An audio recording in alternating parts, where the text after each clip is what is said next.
Sabah erken çıktım Kozat yoluna, yoluna.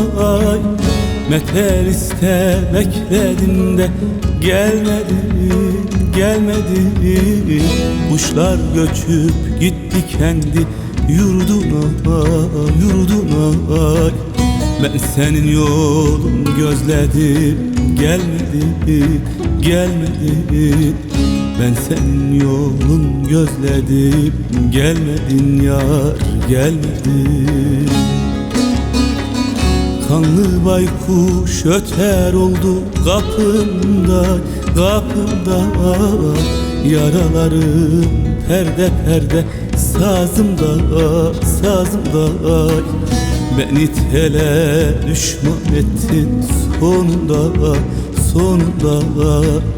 Gönül bahçem harman oldu, gelmedin dost, gelmedin.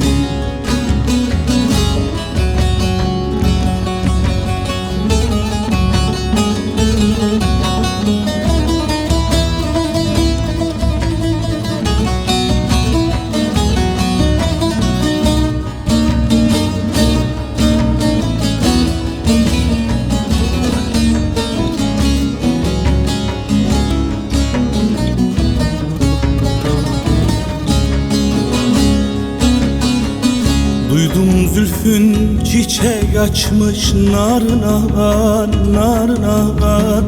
Gönül kuşum kanat açmış zarına, zarına. Zengin akıl almaz imiş varına, varına. Beni ele müşkül ettin zoruna, zoruna. Beni ele rezil ettin zoruna dost, zoruna. Kanlı baykuş öter oldu kapında, kapında.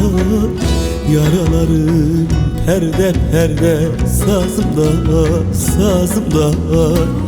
Beni tele düşman ettin sonunda, sonunda. Gönül bahçem harman oldu, gelmedin dost, gelmedin.